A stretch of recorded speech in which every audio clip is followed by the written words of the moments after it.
അവസാന നിമിഷം വരെ എനിക്ക് ഡാഡിയെ നോക്കാൻ പറ്റി. അതെനിക്ക് ഏറ്റവും വലിയ ഭാഗ്യമായിട്ടാണ് ഞാൻ കരുതുന്നത്.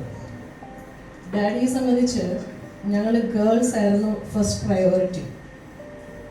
ചെറുപ്പത്തിൽ ഞങ്ങളോട് പറയുമായിരുന്നു, ഞാൻ മരിച്ചു കിടക്കുമ്പോൾ എൻ്റെ പെൺപിള്ളേർ എൻ്റെ ചുറ്റിനും ഇരുന്ന് കരയണമെന്ന്.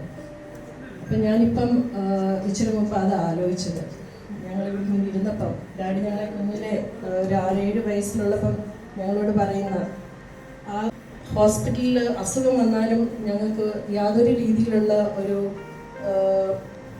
Modern medicine treatment daddy തരാറില്ല. എല്ലാം ആയുർവേദ, നാച്ചുറൽ ട്രീറ്റ്മെൻറ്റ്സ്, അത്രയും എന്ന് വെച്ചാൽ ആ ഒരു കെയറാണ് ഞങ്ങൾക്ക് തന്നിരുന്നത്. പല പ്രാവശ്യം ശ്വാസം മുട്ടിയിട്ടുണ്ട്. ഞങ്ങൾ തന്നെ ആലോചിച്ചിട്ടുണ്ട്, ഇത്ര സ്ട്രിക്റ്റ് ആയിട്ടുള്ള ഒരു ലൈഫ് ഞങ്ങൾക്ക് ശ്വാസം മുട്ടുന്നു, എങ്ങനെയും ഇവിടുന്ന് ഇറങ്ങിപ്പോകണം, അങ്ങനത്തെ ഒരു ലൈഫായിരുന്നു ഞങ്ങൾക്ക്. ബട്ട് ഡാഡി അത് സ്നേഹം കൊണ്ടാണ് ഞങ്ങൾക്ക് അങ്ങനെ ഒരു ലൈഫ് തന്നെന്നുള്ളത് ഇപ്പോഴും ഞങ്ങൾ റിയലൈസ് ചെയ്യുന്നത്.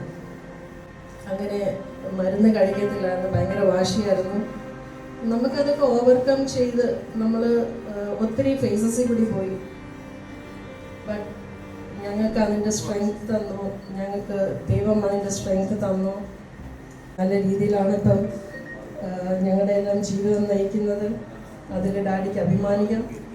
പിന്നെ ഡാഡി 83 years കംപ്ലീറ്റ് ചെയ്തു. ഡാഡിക്ക് ഞാനൊരു ഹാഫ് പീസ് ഹൽവ ഡാഡിയെ കഴിപ്പിച്ചു. എന്നിട്ട് പിന്നെ വാ തുറന്നു തന്നു, താത്താന്ന് പറഞ്ഞിട്ട്. അപ്പം ഡാഡിക്ക് അത് ഞാനിങ്ങനെ വായി വെച്ച് കൊടുത്തു. And he was smiling at me and he had a very pleasant face that day. അപ്പം ഞാൻ വിചാരിച്ചു daddy may leave for like few more months എന്നൊരു തോട്ട് എനിക്ക് വന്നു. ബട്ട് മേ ബി ഡാഡിക്ക് തന്നെ സ്വർഗത്തിൽ നിന്ന് ഒരു ഒരു ഒരു വിളി വന്നു കാണാം.